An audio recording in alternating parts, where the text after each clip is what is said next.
everyone. In this video, we are going to discuss about Module 2 of Digital Image Processing. The Module 2 Digital Image Processing is mainly deals about spatial domain and frequency domain. So guys, before starting the module, I would say this notes are mainly taken from an outside source only, because I feel Module 2, 3, 4 is totally we should refer from the textbook itself, because it has a lot of content. Okay, and creating and maintaining all those notes was a little bit difficult for me, so I referred module 2 notes from video code itself. So I would suggest, if you are reading module 2 from this particular notes, you also open the PDF, and meanwhile we can start studying together. Okay, also module 1 and 5, I have prepared my own handwritten notes. You can go and check out in the drive link. Everything is given there. You can go and access. So first is the introduction, which is nothing but enhancement. Your enhancement is the process of manipulating an image so that the result is more suitable than the original image obtained by the application. Okay, so let's mark is the process of manipulating the image where the result is more suitable than the specific application. First is the first is intensity transformation and spatial filtering. The term spatial domain first mainly refers to the image plane itself, and processing of an image is based upon the direct manipulation of pixels. Okay, that means two spatial spatial domain frequency methods are intensity transformation and spatial filtering.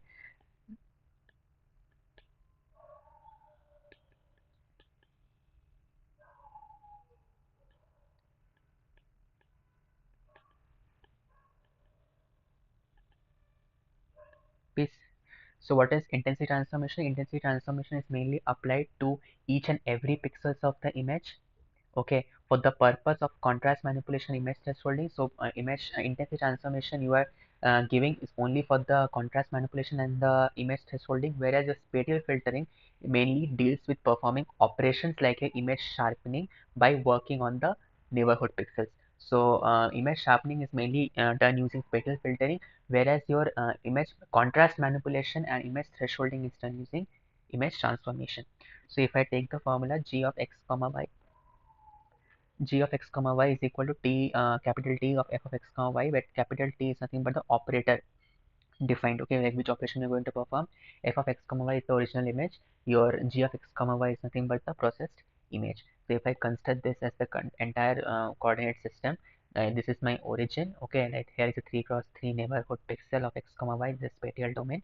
So the point x comma y is an arbitrary the point x comma y is an arbitrary location in the x image, and the is the mainly center of the x comma y, this part. What is this x comma y? X comma y is nothing but an arbitrary location.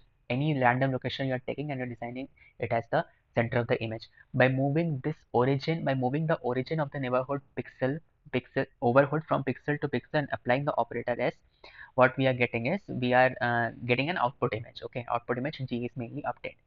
So zeros are mainly padded at the borders of the image. It mainly depends upon the size of the neighborhood where zeros were appending, and also neighborhood is also known as spatial filter or spatial mask or kernel or template, has so many names. The process which uses spatial filter is nothing known as spatial filtering. Okay, next is intensity transformation. So for a 1 cross 1 neighborhood pixel, what happens is, since g value, and g is nothing but the output image, mainly depends upon the value of the input image.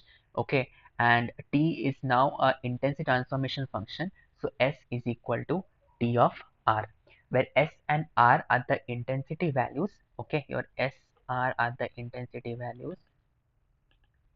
Your G and F is the any point at x comma y. For example, contrast adjustment, sometimes also known as contrast stretching, where this T mainly acts as a thresholding function. Okay, so when T acts as a threshold function, it is mainly used for contrast stretching. Okay, let input image be R and output image be S. That is, R is the input, your S is the output image. These values are mainly related by the expression of S equal to T of R. So S equal to T of R is my main equation. You have to remember this. Okay. Next is the basic intensity transformation function. Your basic intensity transformation function mainly starts with the image negative. So what is negative of an image? Image negative of an image with the gray level in the range of in the particular range is mainly obtained by the equation S equal to L minus 1 minus R. Okay. So, reverting the intensity levels of an image in a manner produces equivalent photographic negative. So when you are reverting the intensity values, you are getting a negative image. Just reversing the intensity values. Therefore, the intensity of processing is practically suited for enhancing white and gray details embedded in dark regions, especially when the black areas are dominating. So when black areas are too much dominating in a particular image, then you are making use of a image negative. Okay, so you can see this is my graph.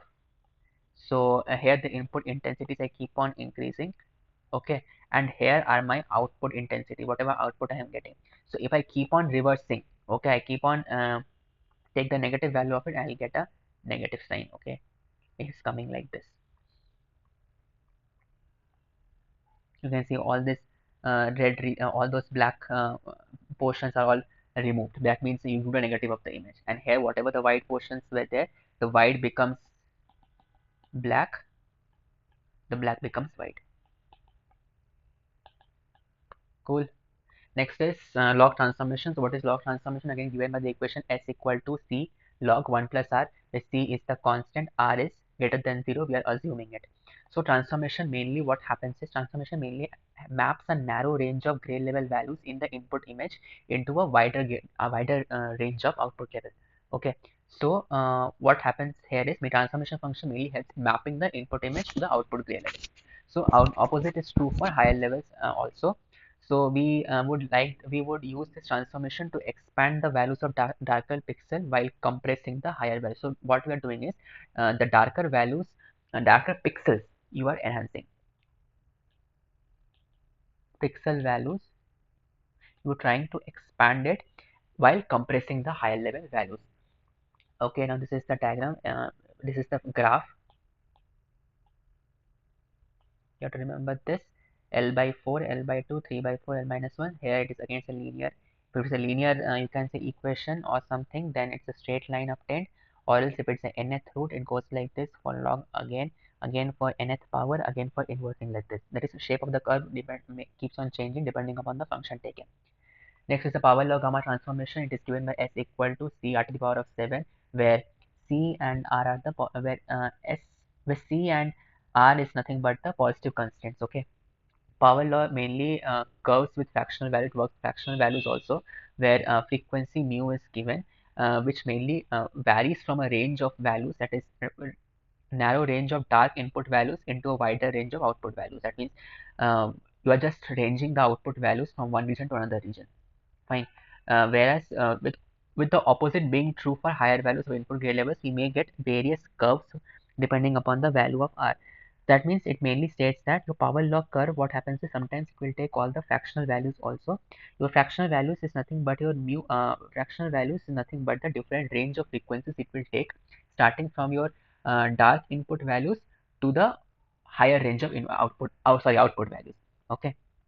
S equal to C R plus epsilon e to the power of minus e to the power of mu, where epsilon is nothing but the offset is the measurable output when input is 0. Important thing. So when you are giving an epsilon is mainly occurring when the input is mainly 0. Okay, when where C is nothing equal, C equal to mu equal to 1. If C equal to or V equal to is 1, then you get a linear line. That means the graph becomes like this. Okay, linear you get. A variety of devices mainly can be used using the power law. For example, your printing and display make use of power law, and also the correct use of this power law can also lead to image correlation. Okay, this is the diagram for it. For gamma equal to 1, if the values are you can say less than equal to 1, it will go like this.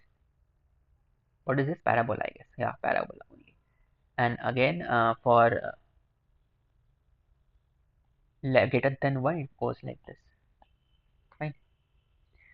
Then gamma correction is again important. Is important if displaying an image accurately in the computer screen is of the concern. Images are not corrected properly, can look either bleached out or too dark. For example, if the images are not corrected properly, it may look very much faded or haphazard kind of thing. Okay, so color phenomena is sometimes a very useful you can say process.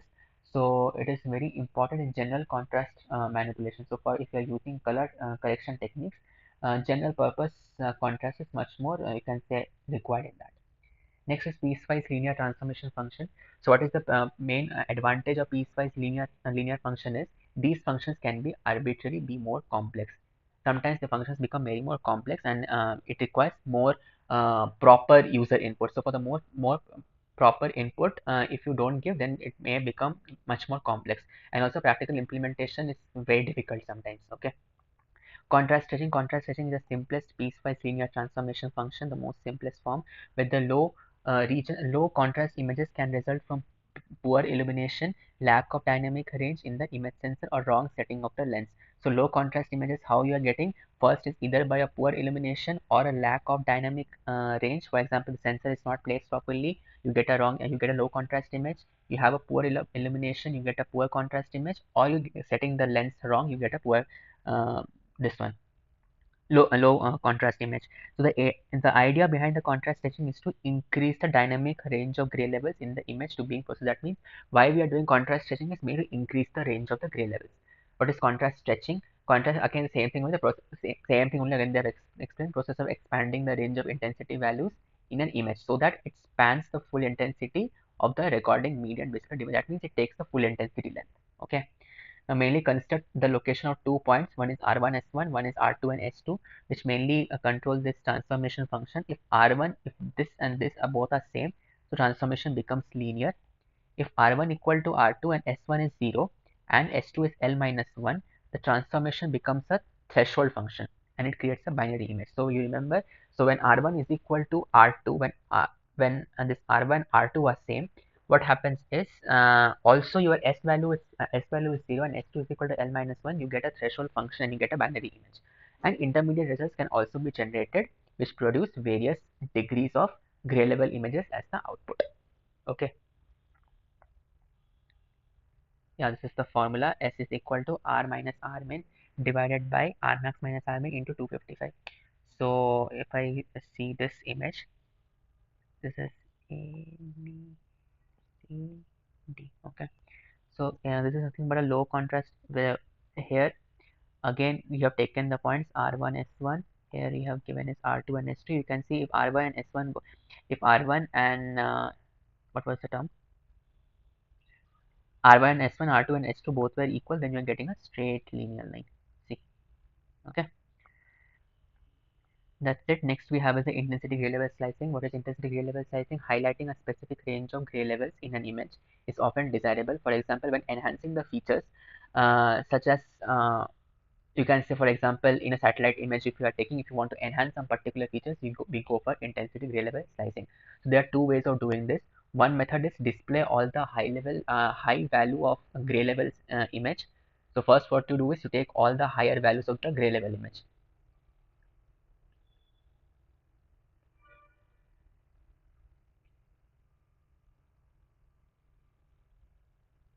Okay. And a low in the region of interest, and a low black value for all the gray level. That means you are taking two you can say things. That is, first is to take is the higher value of all the gray level regions which you want, and also a black value of all the other gray levels. Second is you try to brighten the desired ranges gray level but preserve the background and the gray level. That means first you take the high values of the gray level images of a particular region of interest, and second what you can do is either you brighten the entire image or you preserve the background. Okay, this is the diagram for it. Not diagram in the sense graph. Yeah. Bit plane slicing. Bit plane slicing, what happens is, again, suppose each pixel is represented by 8 bits. Imagine that an image is mainly composed of 8 1-bit planes ranging from bit 0 from the least significant bit to the MSB bit. Okay, so we're starting from the least significant, the LSB, and here is the most significant bit, this is the MSB. What here we are doing is each pixel, whatever, this is 1 pixel, second, third, fourth, fifth, sixth, seventh, each pixel is mainly represented by bits, and also they are lying in a specific plane. So plane 0 contains all the lower level bits and plane 7 contains all the higher order bits. So higher order bits mainly contain the majority of the bits which will be visible to the user, and also you can say all the details also it will have.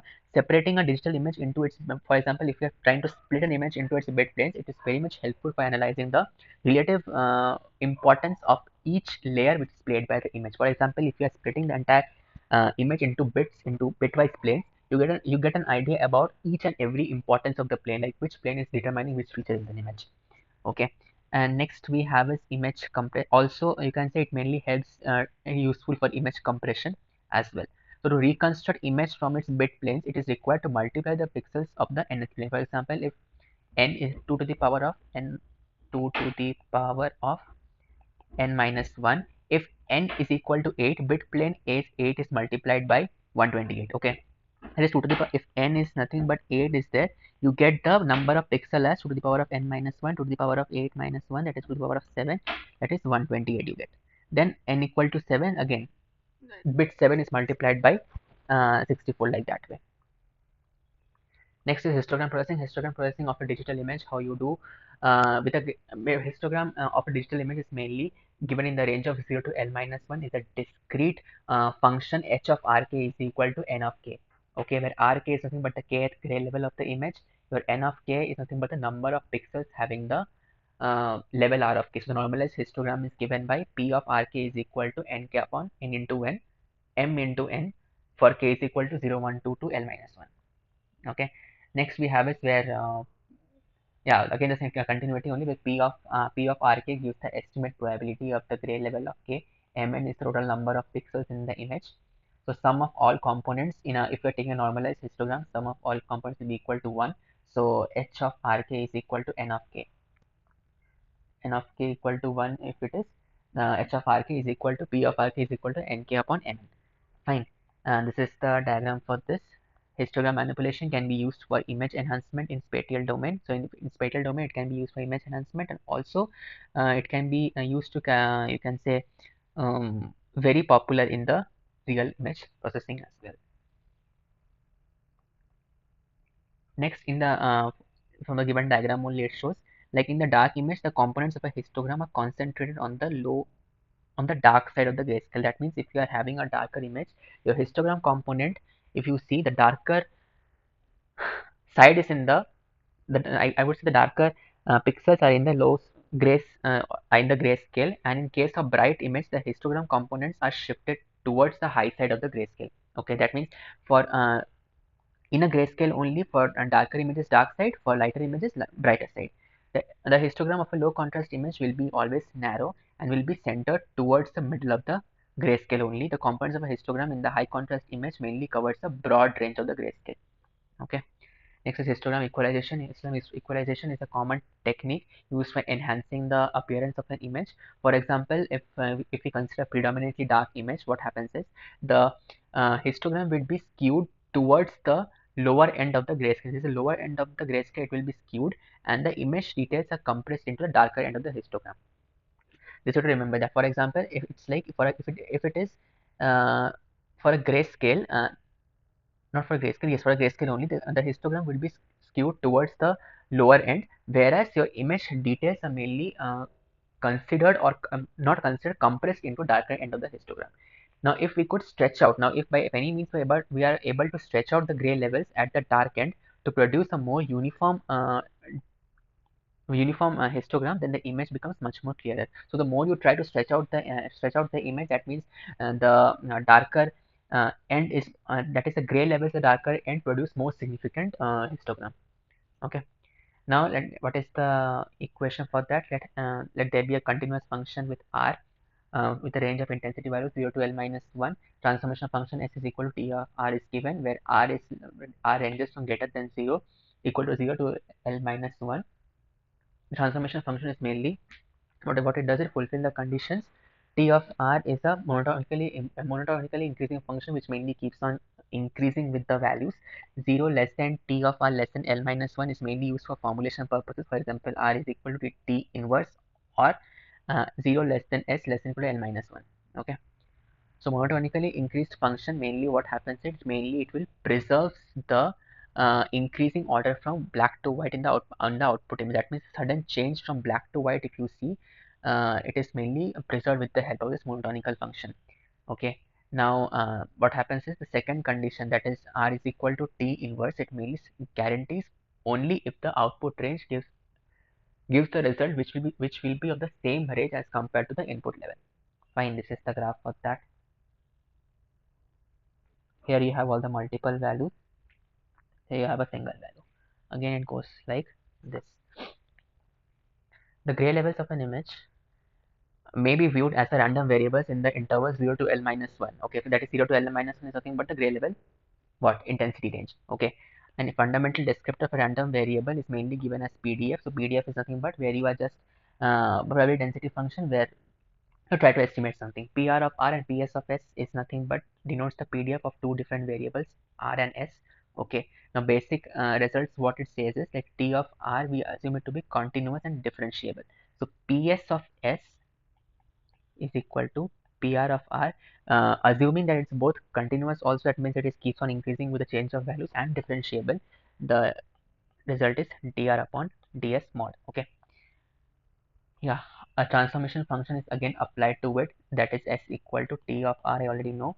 Again L minus 1 is the intensity range, integration of 0 to r PR of w dw. Okay, where w is nothing but a dummy variable which is mainly uh, added just because we are performing integration here.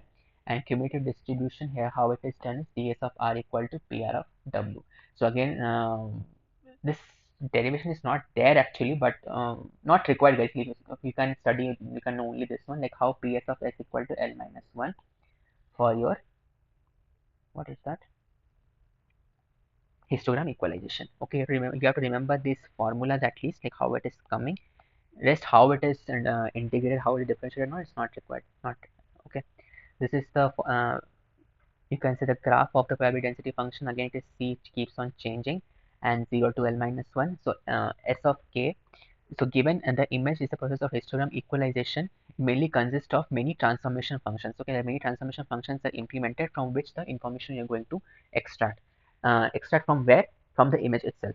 So equalization automatically, what it will do is it will automatically determine the transformation function which will produce the output image from the uniform histogram. So from the histogram only you are trying to obtain the image itself. So what is the discrete form? What is the histogram equalization of an image? Sk of L minus 1 divided by mn, summation of j equal to 0 to k n of j, where k is nothing but 0 to L minus 1. Next is histogram matching specification. Matching is, I think, it is best suit used to implement, uh, best suited when the automatic enhancement is there. For example, automatically you want to enhance a particular image, go for what? Histogram matching. Okay. This method is mainly used to implement results from the techniques which are mainly predictable. So this method, what happens is, generates a processed image that has a specified histogram. Suppose I have an image, inside the image of a particular image I have a histogram ready. Okay, so in that we are going to perform, let PR of R and PZ of Z be the two different continuous probability density functions of different intensity values R and Z. So this is the form, yeah, equation determined. S is equal to T of R equal to L minus 1 summation of L minus 1 integration of 0 to R PR of W dW. Okay, so once you're performing all the inverse operations, you get Z equal to G inverse of this. So what is the procedure? What is the algorithm for this? First is you obtain PR of R from the input image and use this equation again. This what is that? What you say? Integration equation again to get back the value of S. Next you do is you use the value of PDF to obtain transformation function. Next apply the inverse transformation, apply the inverse, and you obtain the final image. Okay. Now these equations are not, that derivation is not required. You can leave all these things. Next is local histogram processing. So histogram equalization and matching, you can say both have their own applications. So both are mainly used for the image enhancement. Okay, but here what we are doing is we are mainly dealing with how the minute details and the small areas of an image can be preserved. So number of pixels in these areas may have negligible influence on the total image, but if you are neglecting all these things, the entire shape and all the properties of an image can be changed, or or you can say it mainly, uh, how to say, erode the image, okay, or degrade the image. So histogram processing is mainly adapted to a local enhancement where you define the neighborhood pixels and center from center to center. At each location, what happens is you're performing histogram equalization and specification, and then you are trying to map the pixel with the neighborhood. Okay, so what is the histogram statistics? Here you can see a mean of nth moment is given by, again, this formula you have to remember. For second moment, this is one more formula. For sample mean, this. For sample variance is this one. So for each and everything you have to remember it, guys. Spatial filtering. So spatial filtering again is one of the principal tools which is used in the field of IP for broad spectrum of applications. Okay, The name filter is mainly borrowed from your frequency domain processing, where filtering refers to the parsing and rejecting of the frequency components. So low pass filtering is mainly used for the smoothing of the image. Okay, spatial filters also known as spatial mask or kernels or windows or templates. What is the mechanics of spatial filtering? First, it mainly consists of neighborhood. So neighborhood, what you are doing is a predefined operation that is performed on the image pixels is encompassed by the neighborhood. So neighborhood, you are just defining a predefined set of operations which is going to be performed. A filtered image is mainly generated by assigning the results of new pixel value to a corresponding location as the center of the filter. As center of the filter visits each and every pixel in the input image. That means the filter will keep on visiting each and every pixel present in the input image to get an output. If the operations performed in the image pixel is linear, then the filter is a linear spatial filter. Okay, now let us consider a point x comma y in a particular image. The response g of x comma y which you will get for a particular filter is nothing but the sum of products of the filter coefficient and the image pixels. Sum of the product SOP of filter coefficient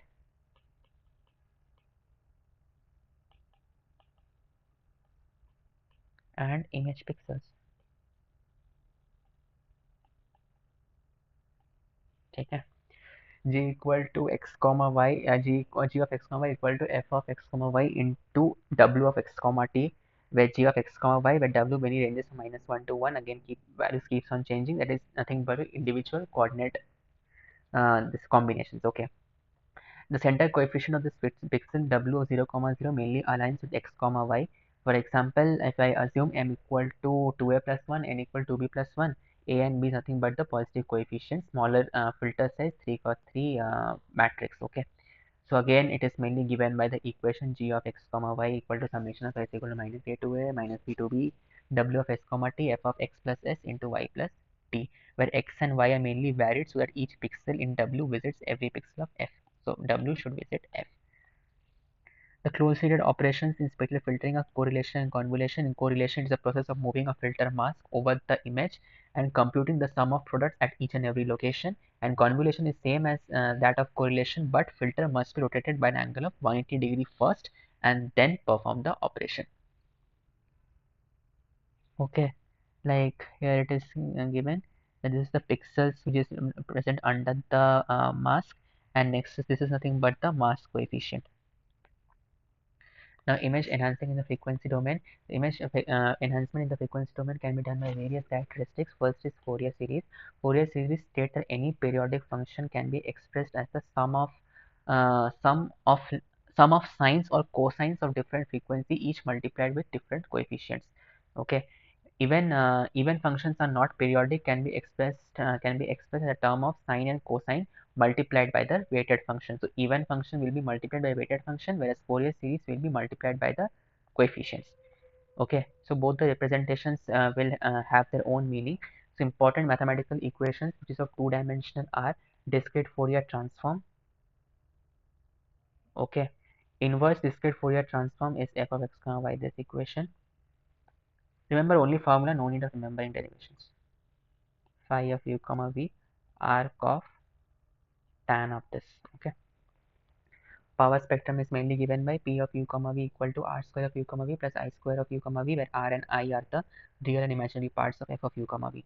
Okay, the Fourier transform is mainly a conjugate symmetric, where f star of u comma v is nothing but conjugate f of minus u comma minus v is a f of xy is real. Okay, next is phase angle. Phase angle exhibits odd symmetry about the origin phi of u comma v. Due to its odd symmetry can be minus phi of u comma minus phi minus u comma minus v. Now we know that f of u comma v is mainly given by this particular equation derived from this. Okay, inverse discrete Fourier transforms. So again the main formula becomes f of 0 comma 0 is mn of g of x f bar of x comma y, because frequency component of u comma v is mainly 0 at the origin. So f of 0 comma 0 is the DC component of the platform. Okay. Next is circular convolution. Circular convolution is mainly preferable for image processing, where we are dealing with images of the same size. If it's same size, go for circular convolution. This is the formula for that. Okay. Now zero padding is very much important task by performing circular convolution to make length and sequences equal. Now again f of x comma y, this f of x comma y and h of x comma y are two images arrays of size a cross b of a particular pixel. So we wraparound error in their circular convolution can be applied by padding this function. So what are the main functions of correlation and convolution? Fp of x comma y is equal to f of x comma y where 0 less than x less than equal to a minus 1, a less than x less than p. H of p is also given here. Okay, remember these two. Then is basics of filtering in the frequency domain. The filtering techniques in the frequency domain are mainly based on modifying the Fourier transform in order to achieve a specific objective and then computing the inverse discrete Fourier transform to get back the image. Okay, that means ulta we are doing. So we know that f of u comma v is the magnitude of this mod of f of u comma v. F of u comma v is nothing but the components of the image. Next, same images they have explained. So frequency domaining in the frequency domain filtering fundamentals. So frequency filtering in the frequency domain mainly consists of modifying the Fourier transform of an image, and then you're computing the inverse Fourier transform to get back the particular image again. So the inverse function is of IDFT. F of u comma v is nothing but discrete Fourier transform of x comma y, where u of h comma h of u comma v, f of u comma v, and g of x comma y are the arrays of the same size of m cross n image. Okay. Now filter function h of u comma v is mainly used to yield h comma v. H of u comma v will be mainly used to yield the value of g of x comma y. So filter function is mainly symmetric about the center, which requires f of u comma b be centered also. So next we have is high frequency and low frequency. High frequency transform is mainly you can say related to the slowly varying intensity of the image. If there is slowly varying intensity of the component, it is low frequency. High frequency is mainly formed due to the sharp transitions which you are doing. A low filter mainly attenuates the high frequencies. It mainly suppresses the high frequency while it will pass all the low frequency, which will blur an image. So low pass filter will blur an image, whereas a high pass filter will again enhance the particular image. Adding a small contrast to the filter does not now if you're adding some small contrast to the filter, it will not appreciably, it will not change, but yes, it preserves the properties of the image. Okay, so what is zero padding? Zero padding is very much important in an image processing, but the question is whether to pad zeros in frequency domain or in spatial domain, where to pad. So padding is always done in the spatial domain, have to remember, which deals with putting of zeros. So what happens is, to handle padding of frequency domain is to construct, what you're doing is first you're constructing a filter to be of the same size of m cross n. We compute the inverse inverse discrete Fourier transforms of the particular filter. Then you pad h comma x comma y with all the zeros left and right. Then you compute the inverse Fourier transform of the particular image. Okay, so if this I consider h of u comma v, this is the one particular graph obtained, and again after in applying inverse discrete Fourier transform, you get a zigzag form. Okay, this is the main equation. So this is a summary of all the steps of filtering in the frequency domain. First is you take an image, input image, f of x comma y of size m cross n matrix, and then you obtain all the padding parameters p and q, where p is nothing but 2m, q is 2n. Okay. Now you form a padded image of a size p cross q only. Now multiply again with minus 1 to the power of x plus y to center, bring the image to the center. Then you compute the discrete Fourier transform from step 3. Once it is done, you what you do is you generate a filter function to apply on a given image. For example, g of u comma v is equal to h of u comma v into f of u comma v. Now you obtain the processed image. The processed image can be obtained by this equation. Gp of x comma y is equal to real of this tau inverse of g of u comma v into minus 1 to the power of x plus y. Okay. Now next is we obtain the final processed result, and by extracting the m cross n region from the left right quadrant. Next you have is correspondence between the filtering in the spatial as well as in the frequency domain. The frequency domain filtering operation is mainly known by this equation: g of u comma v equal to h of u comma v dot f of u comma v. Okay. Now if you take an input image f of x comma y, then you apply the filter h of x comma y is the filter operation. Once you apply the filter operation, you get an output, that is g of x comma y, whereas g of x comma y is equal to h of x comma y. Apply one multiplication into f of x comma y is nothing but circular convolution. Okay, what is the you can say discrete Fourier transform for the same dft of f of x comma y equal to delta of x comma y equal to f of u comma v equal to 1. This is same for the filtered image also. So h of x comma y is the impulse response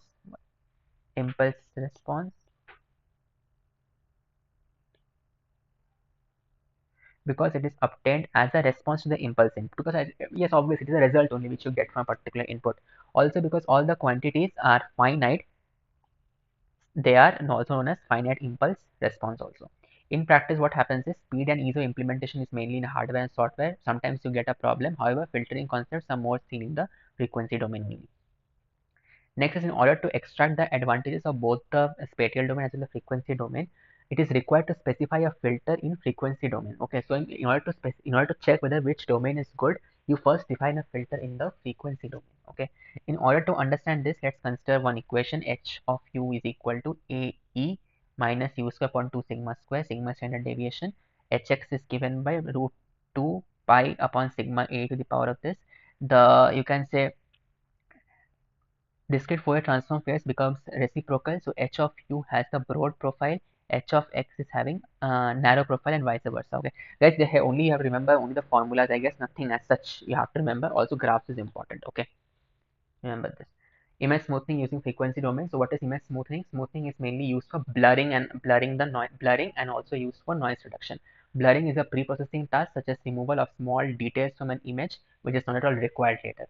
Okay, and also you're bridging all the small gaps which is present in the form of lines and curves. The output is nothing but a smoothing linear spatial filter itself. Okay, the filter is called average filter and also referred to as a low pass filter. Fine. Next is box filter. Box filter again 1 cross 3 cross 3 only, 1 by 9 into all the 1 1 1 1 you have applied. This is known as box filter. All same pixels are there in a 3 cross 3 matrix. In a weighted average filter, what you are taking is, if this is my center pixel, all the up down, that is the phone neighbors, correct, and the n4 of p, it will be just, you can say, average of the center pixel, correct. Rest will be 1 1 1 1. Again, this is the equation for that. For all the filters you have equation, guys. Smoothing and blurring is mainly considered of three types: ideal low pass filtering, Butterworth, and Gaussian low type filtering. Ideal low pass filter is a very sharp type of filter, okay, very sharp filter, and it's a very smooth also. So Butterworth, sorry, ideal low pass filter are very sharp filters. Your Gaussian filter is a smooth filter. Your Butterworth filter is a filter which mainly performs in a particular order. That means it performs filtering operation in a particular order it will perform. So for lower values, the Butterworth filter is like for lower values, the Butterworth filter is much similar to that of a Gaussian filter, but it provides transitions to extreme. So ideal low pass filter, what will do is it passes all the frequencies within a circle of radius d naught from the region and cut off all the frequencies lying outside the circle. That means if it is lying within the radius of a circle d naught, it will take the particular frequency, and rest all which is lying outside the circle radius will reject all those things. So h of u comma v is given by 1 of 0, d of u comma v less than equal to d naught is 1, that means it is lying inside the radius of the circle, and 0 is outside the radius of the circle. D naught is the positive constant, and d of u comma v is the distance between a point u comma v in frequency domain and the center of the rectangle. Okay, this is again one more formula: d of u comma v is equal to u minus p by 2 plus v minus q by 2 whole square, where p and q are nothing but the zero padded sizes. The ideal low pass filter is radially symmetrical about the, or is always symmetric about the origin. This is the graph, remember this. Okay, which means that the filter is completely defined by the radial cross section. That means the working of the ideal low pass filter is mainly dependent upon the radial cross section of it. Next is point of transition. For the point of transition of u comma h of u comma v equal to 1 and 0, that means how it is shifting from 1 and 0. You see here 1 and 0, how it is shifted, it's mainly dependent upon the cutoff frequency d naught. D naught decides that it will be 1 or 0. But ideally, if you see, the total image power is mainly given by this equation: pt of p of t, summation of u of 0, p minus 1, v equal to 0, q minus 1, p of u comma v. Okay, here where p of u comma v is nothing but the mod of f of u comma v whole square, this power spectrum. Where alpha, again, it's a percentage of the power, is mainly given by alpha is equal to 100 times of this equation. Okay, Next is convolving a sine function with the impulse copies the sign at the location of the impulse. The center, you can see the center lobe, the center lobe is the center lobe of the sign is the principal cause of blurring. Why the blurring is caused? Nothing but the center lobe of the sign of an image. Smaller lobes are mainly responsible for ringing. Okay. So we know that h of u comma v is a broader profile than hxy approaches smaller profile and vice versa. Also, d naught becomes larger the more sign and the more the sign approaches an impulse, which is in the limit, causes no more blurring at all. That means you can see that how the waves keep on changing. Suddenly, sudden rise is there. That means here we detected a center lobe, and this center lobe mainly causes the blurring. Okay, Butterworth low pass filter, the transform function of a Butterworth low pass filter n and cutoff frequency distance t naught is mainly given by h of u comma v divided by h of u comma v equal to 1 by 1 plus d of u comma v by d naught to the power of 2n. Okay, this is the graph for that.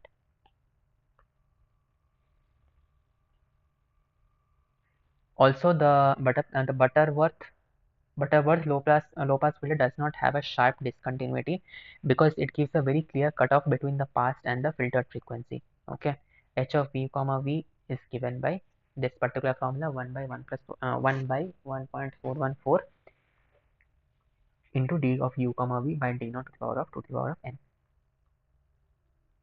Next is Gaussian low pass filter. Gaussian low pass filter is again given by this particular formula where d of u comma v is nothing but your u minus b by 2 whole square, v minus q by 2 whole square. Sigma is nothing but the standard deviation only. D naught is nothing but the cutoff frequency, and gradient Gaussian low pass filter is mainly you can say down to 0.607. It is mainly 0.607 times of the maximum value.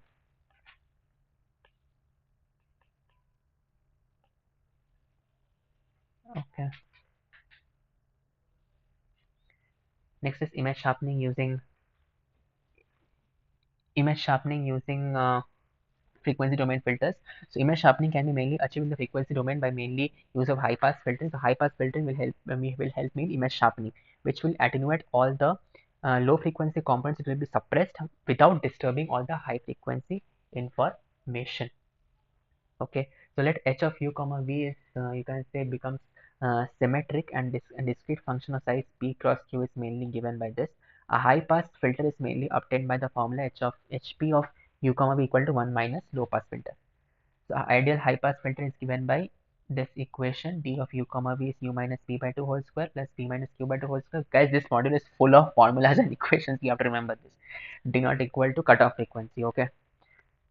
Next is Butterworth high plus, that means for the same filter, one for high, one for low, we have studied. The transfer function of a 2D Butterworth filter is given by again this formula. Just the equations are getting changed, that's it.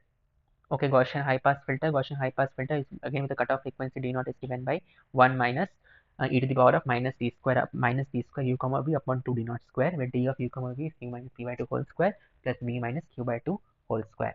Okay. Laplacian, the Laplacian in the frequency domain. The Laplacian can be implemented in the frequency domain using the filter h of u comma v. Important, if minus 4 pi square of u square plus v square. Now, or with the respect to the center of the frequency of the rectangle. That means if it is in the center of the image, it is represented by minus 4 pi square into d square times of u comma v. Okay. Now, Laplacian image, how will you obtain? That is delta square of f of x comma y is nothing but Laplacian of h of u comma v dot f of u comma v. Okay, where f of u comma v is nothing but the discrete Fourier transform of f of x comma y. So yeah, that is the final filtered image equation. In spatial domain, what happens is delta square of f of x comma y is nothing but f of x plus, that is nothing but if minus 4, if I consider this, and all these neighborhood pixels are mainly considered along with the diagonal elements. Okay, f of x plus 1, that is up x plus, this is x plus 1 comma y, this one is x minus 1 comma y, this is x plus y, x comma y plus 1, this is x comma y minus 1. Okay, f of x comma y and delta square of f of x comma y has comparable values. Therefore, the discrete Fourier transform, it will cause a scaling factor. Now the difference between f and the Laplacian must be brought into comparable range. You have to fit it into a comparable range of some particular values. For example, 0 to 1. So what is the equation? F of g of x comma y equal to f of x comma y plus c times of c into delta square of f of x comma y. The final result which stands is this. This remember g of x comma y is equal to Fourier inverse of 1 plus 4 pi square d square u comma v into f of u comma v. Okay, next is unsharp masking, high boost filtering, high frequency emphasis. So what happens here is there is something known as unsharp masking. Unsharp masking, what you are doing is the steps are you first blur the original image, you subtract the blurred image from the original image. Okay, the result will be the mask itself. For example, original image I have, you convert it into a blur image, take the difference, you get the mask. Okay, now add the mask to the original image. Now you're adding that particular mask which you're getting to the original image again. So let f of x f bar of x comma y be the blurred image. Then the unsharp masking is mainly given by g mask of x comma y. It is the mask function is given by f of x comma y, this original image, minus of what? The one which you are applying now, that is a blurred image. Okay. Then we add a weighted portion of the mask back to the original image. Now we are adding a weighted portion of it, that is g into some weight of the mask we are applying. Now this k is nothing, it is some value of parameter. If k is equal to 1, the process is unsharp masking. If k is greater than 1, it is a high boost filtering. If k is less than 1, it mainly de-emphasizes the contribution of the mask. Okay, now yeah, this is the main equation you have to remember. G of x comma y equal to 1 plus k star of h of h2 u of u comma v f of u comma v. Okay, this is the next we have is homomorphic filtering. What is homomorphic filtering? An image x comma y can be expressed in terms of its illumination and reflectance. Okay, how you are illuminating that image, how the image is produced from light, and how it is getting reflected. F of x comma y is nothing but I of x comma y into R of x comma y. I is illumination, R is reflectance. Now equation cannot be used directly in the frequency domain. So what we are using is to avoid this drawback, we are considering let z of x comma y is nothing but the natural logarithm of I of x comma y is nothing but the imaginary part, and ln of r comma x y is the real part.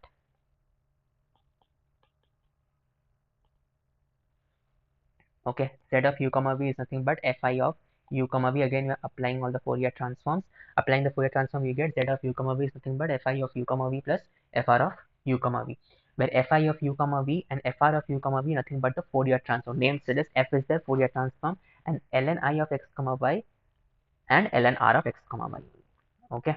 Now we can apply this particular filter in all the domain. In spatial domain, it looks like s of x comma y is nothing but I dash of x comma y plus r dash of x comma y. Since z of x comma y is a modified image which is mainly formed by natural logarithm which you are taking, now we can also reverse the process back in order to get back the original image. So how you are reversing it? E to the power of s of x comma y. Again, we are applying the reverse of it. Reverse known as ln. Then you get I naught of x comma y is nothing but e to the power of ixy, whereas r naught x comma y is given by e to the power of r by x comma y. What are the summary of the steps? If I consider natural logarithm, first we are taking, what we are doing is first we are taking the input image, correct? The input image, again what applying is discrete Fourier transform. After discrete Fourier transform, again what you are doing is again z of u comma v, frequency domain you are applying. Once you apply the frequency domain, you get the Fourier image, discrete Fourier image. In the discrete Fourier image, you apply the inverse Fourier transform to get back the proper image again. Okay, again this is the equation for this. It says these characteristics also lead to low frequencies of Fourier transform of the logarithm with illumination high frequency. Sometimes what happens is taking this this logarithm value may you can say decrease low. It can may reduce the frequency of the Fourier transform, and also you can say reduce the reflectance as well. Okay, a good deal can be gained over the illumination reflectance control using the homomorphic filter. That means homomorphic filter is very friendly. It can work with both illumination as well as reflectance as well. It is a particular graph for this. Okay, VL less than 1, VH is frequency in the lower region, frequency in the higher region less than 1. So what is the filter function h of u comma v? The difference in frequency of the higher band and lower band into 1 minus e to the power of minus c d square upon u comma v upon d naught square plus mu l. So the net result is mainly a dynamic range which provides both contrast as well as compression. With this, we conclude module 2 of digital image processing. All this handwritten notes and scribbled, whatever I have done now till now, everything will be uploaded in the Google Drive link. You can go and access that. Meanwhile, I'll also try to upload all the formula sheet in one complete file so that you can go and just write the same in your exam. Till then, like, share, and subscribe. Wish you all the best for your exams. Thank you, guys.